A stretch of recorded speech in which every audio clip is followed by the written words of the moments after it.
দর্শক, তিস্তার পানি ক্রমশ বাড়ছে। সকাল ৯টায় নীলফামারীর ডিমলা উপজেলার ডালিয়া পয়েন্টে পানি বিপদসীমার ১৫ সেন্টিমিটার উপরে রেকর্ড করেছে পানি উন্নয়ন বোর্ড। বন্যার পরিস্থিতি খবর জানাতে নীলফামারী থেকে যুক্ত হচ্ছেন সহকর্মী বিজয় চক্রবর্তী। বিজয়, বন্যার পরিস্থিতি এখন সর্বশেষ কেমন দেখছেন এবং মানুষের ভোগান্তি এখন কী অবস্থা, সর্বশেষ খবর জানতে চাই।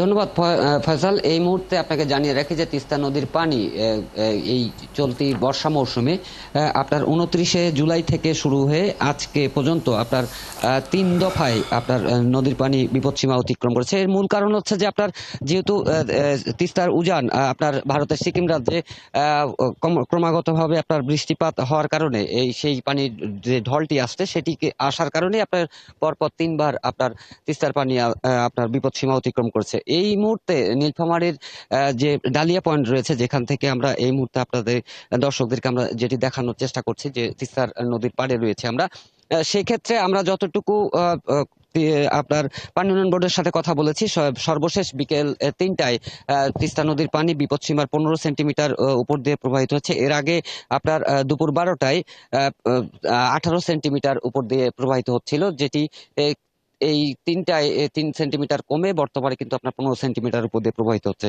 এদিকে নদীর পানি বৃদ্ধির কারণে বিগত যে দুটো বার আপনার নদীর পানি আপনার বিপদসীমা অতিক্রম করেছিল, তখন কিন্তু আপনার নদীর পানি বিপদসীমা ৫ সেন্টিমিটার থেকে ৭ সেন্টিমিটার উপর দিয়ে প্রবাহিত হয়েছিল। সে সময় কিন্তু আপনার বন্যার পরিস্থিতি তেমন একটা দেখা দেয়নি, কারণ হচ্ছে যে যেহেতু নীলফামারীর অংশটা উজান এবং পাশে হচ্ছে আপনার লালমনিরহাটের যেটি ভাটি, এই ভাটি অঞ্চলটাতে আপনার বন্যা পরিস্থিতি সৃষ্টি হয়েছিল।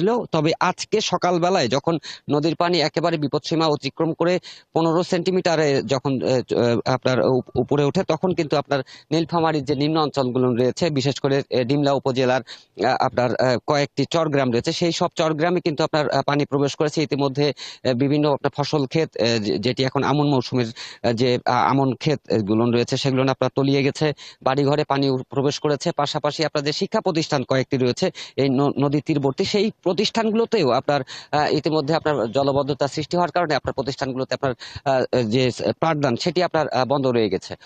আর যদি দুর্ভোগের কথা বলি, সেক্ষেত্রে আজকে যেহেতু পানির পরিমাণ বেশি এবং বাড়িঘরে পানি থাকার কারণে আপনার যে যারা বন্যা দুর্গত হয়ে পড়েছে, তারা কিন্তু ইতিমধ্যে তাদের সকাল থেকে আপনার এখন পর্যন্ত তাদের কিন্তু আপনার চুলা জ্বালানোর সুযোগ হয়নি, কারণ হচ্ছে যেহেতু তাদের নদীর পানির কারণে আপনার এই তাদের যে বাড়িঘরে চুলা থেকে শুরু করে বাড়ি ঘর পর্যন্ত আপনার পানি প্রবেশ করেছে, যার কারণে তারা যে বিজয় চক্রবর্তী, আপনি খবর রাখতে থাকুন, প্রয়োজনে আপনার সাথে আবারও যুক্ত হবো। ধন্যবাদ সময়টুকু দেওয়ার জন্য।